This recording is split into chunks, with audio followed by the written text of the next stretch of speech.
Good morning, everyone. I'm a bit croaky this morning. My eyes are a little bit blurry, so please excuse me. I have a bit of a cold, but I didn't want to miss out on my live post. Thank you so much for all the feedback from last week's. It really made me feel that what I'm starting to do is worthwhile. So thanks for all your feedback. If you're watching this today, give me a hi, give me a wave. I will try to notice the comments this time. One of the differences is that I'm looking up at the camera to show you my face and look at you, and I think I missed some of the comments rolling up, so please let me know that you're here. Give me a wave, give me a heart, let me know that you're here. And if you are watching it on replay, it would be really lovely for me to see that you are. So if you could put hashtag replay in the comments, that would be fantastic. And while you're in the comments, I'd love to hear your comments and any questions that you may have. So I've already forgotten to reintroduce myself to those of you who haven't been here before. My name's Karen Frankel, and I'm bringing you my thoughts and ideas and lessons on creativity and drawing in particular. I have a belief that being able to draw from birth is an absolute myth. It's not true that you can do it or can't do it. And my passion is to dispel that myth and bring you my thoughts on it. So today I'm going to be talking about something that is very dear to my heart, which is all surrounding our self-esteem about ourselves and our creativity, and why we have this self-judgment, and how we can get beyond that. Give you some information about adult learners. Us as adult learners have a particular way of thinking about learning that children don't have, and it is not particularly helpful. So I'm going to share some of those thoughts with you, and hopefully they'll be helpful to you in your creative journey. I can't see anyone on yet, so let me know when you get here. I hope you're enjoying this on the replay. A little bit of my story. I consider myself an artist, but I haven't always done that. And labeling myself an artist is actually not that important in the bigger scheme of things, so I try to encourage people not to try and define yourself like that.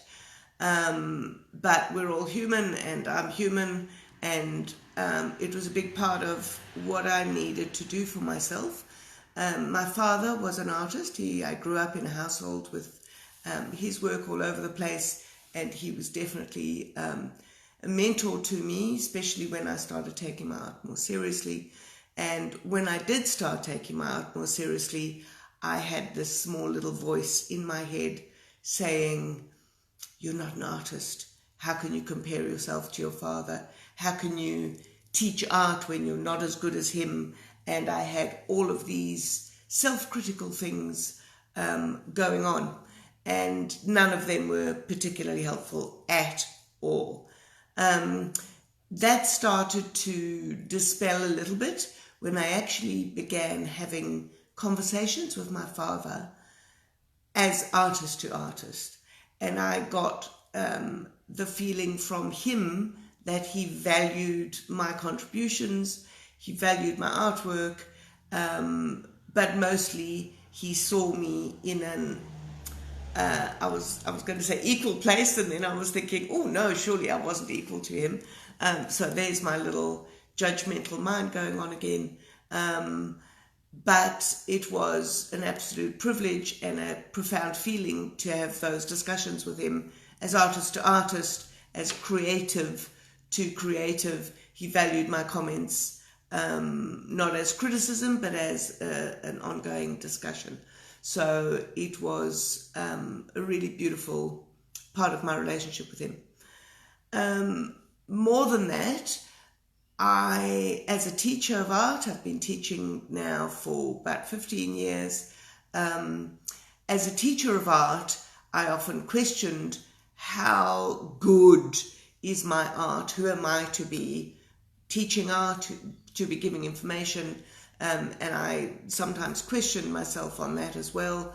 But the resounding response from from my students who are artists to my teaching was reinforcement that I was connecting with people. And so that helped me to quieten my judgmental voice. So we all have that voice. I believe no matter how good, again, in inverted commas, you are, you will have that questioning voice. And I don't think there's anything wrong with it, as long as it doesn't prevent you from continuing on your creative journey. It is not a prerequisite that you are good or at a certain level before you can consider yourself a drawer or a painter or somebody that loves being creative. So don't get caught up in the labeling of yourself. It doesn't really matter. And in regard to the classes that I run, which is drawing mainly, although I do run workshops in other disciplines, mixed media and painting, the fact that you are good or not good is not a fact, actually, and it has no bearing whatsoever on your enjoyment of that creative journey and on your learning. So it's really not very helpful to place that restriction on yourself. Excuse me, cheers. Judgment, when my students walk in at the door, especially when I run a workshop for new students, I can actually feel the self-judgment. And when I ask people about where they've come from, how they've come to the creative path, why they want to continue or begin it, a lot of the time I hear words like, well, hello, somebody's joined me, give me a wave, tell me who you are. I often ask and they say, oh, my father or my mother or my brother or my sister is an artist and I'd love to be that good, or I'll never be that good. And already they are beginning to compare themselves to somebody other than themselves. And that can be sketches that they see in a book, artists that they see on TV, on Doe. Oh, I'll never be that good, so why do I need to bother? And the bother is for yourself and not for you to show other people how good you are. Unless you want to show people how excited you are about your work, it's not about a labeling and a judgment. And we are so much more self-judging than other people. So give yourselves a break when it comes to judging. Don't compare yourself to other students in the class. Don't compare yourself to anyone for that matter. It is not really a useful thing to do. I have had some students leave the class after a term saying that they didn't get where they wanted to be. They wanted to be better than they were at the end of the class, and that was proof enough to them that they weren't good at it, and why bother? So I see that all the time, and it always disappoints me, because very often the people that are saying that are the people that are enjoying the work and are growing through it and are producing some lovely work. Now, when I say producing some lovely work, that is absolutely a reaction from me and the rest of the students and other people to their work. It has no judgment on how good or bad it is. It is something that delights the senses, and often the students don't want to believe that, because they have an expectation that their work should be, there's that dreadful word should, that their work should be at a certain level. Otherwise it's no good. And again, it's very self-defeating. Give yourselves a break. Understand that you are at a certain stage, often at the beginning of your creative journey. We tend to think that we should be better than we are. And where does that come from? You know, when I go back to the tennis analogy, if you've never played a game of tennis before, if you've never picked up a racket and hit the ball, you don't have an expectation that you can do it until you learn how to do it, until you practice. And drawing and being creative is exactly the same. Do it for the pleasure of the process. My students often hear that phrase. As far as I'm concerned, there isn't another reason for doing it. If you're not enjoying it, why are you bothering? I have, over the years, done a little bit of research or just my own personal reading up. Just quietly, I'm a bit of a science nerd.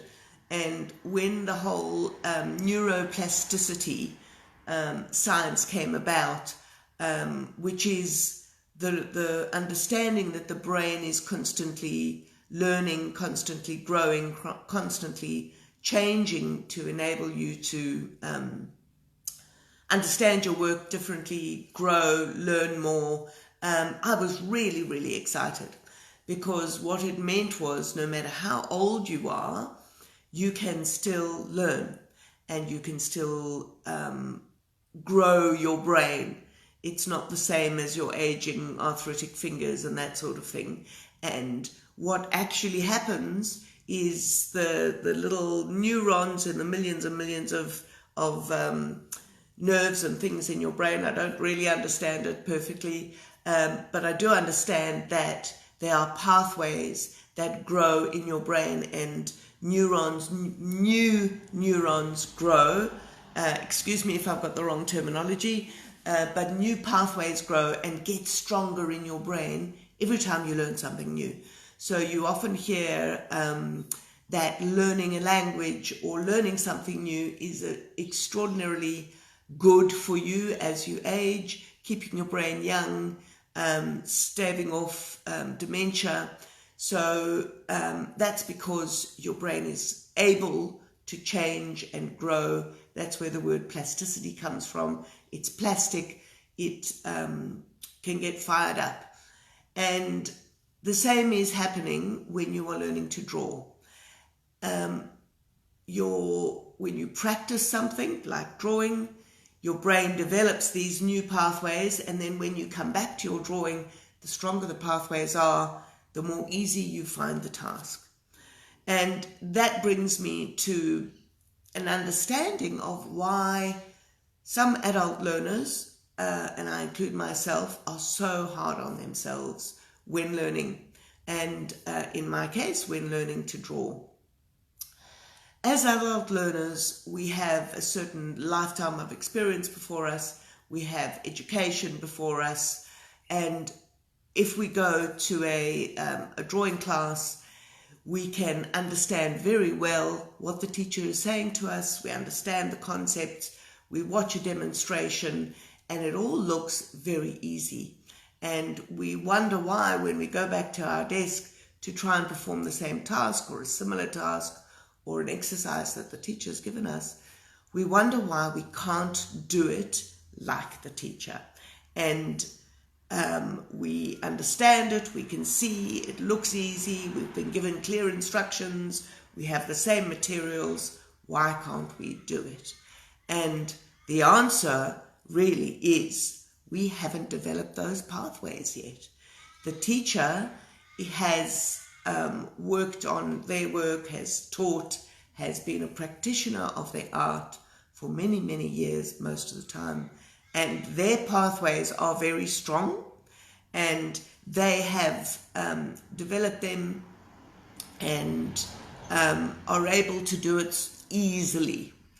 It wasn't easy when they started, and it's not easy when you start, but there's an overwhelming sense of, I should be able to follow instructions and just do it as well as my teacher, or as well as somebody that I'm watching who's been in the class for 10 years, or even a term ahead of us.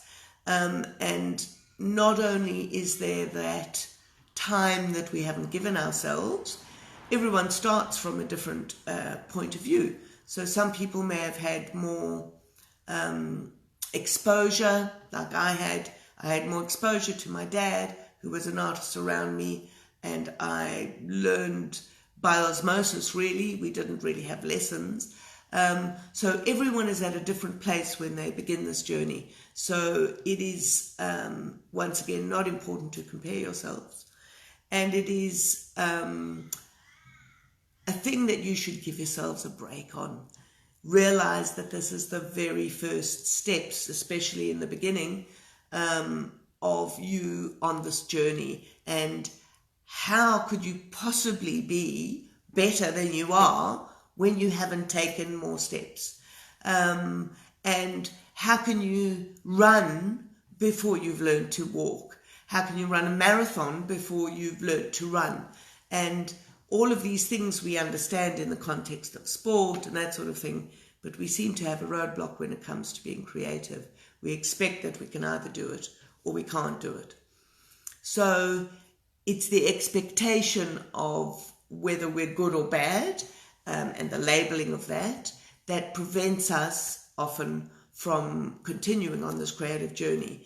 And so what I'm saying to you is try to not do that. Enjoy the process. Take it from whence it comes. Excuse me. Most artists, all artists that I know about, have crappy days, have times when their drawings are not what they would like to show off, are not what they need to be, and you don't usually know about that. So that's part of my story. It's part of most artists' story. You don't get to see those crappy days and those crappy sketches and those paintings that don't work, and you only see the ones that we choose to display, like that painting behind me. It's one of my favorites. So you don't get to see the bad, the journey part of the way. You don't get to see the writer's first attempts at a manuscript. You only get to see the end result. So give yourself a break and understand that what you are doing is important for the pleasure of it, and it's important for the doing,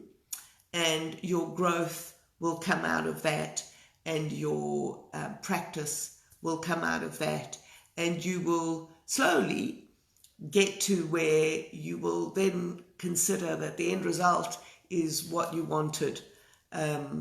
But in the meantime, enjoy the process, enjoy the journey, and you've got a bigger chance of enjoying that end result. So I hope you enjoyed this little video today and you get something out of it and you give yourself a break. I'll be seeing you next Friday at 10 a.m. If you would like to join our Facebook group, just send me a Facebook request. It's called Get Drawing, and there's a place there where you can share your work, where you can ask me questions about how to improve your work. Share your bad things. Share your beginner things, not your bad things. I'd love to see them. Other people will be very supportive.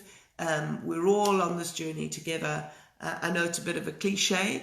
It's about the journey and not the destination, but your destination will be fabulous when you get there if you enjoy the journey. See you next time. Get drawing.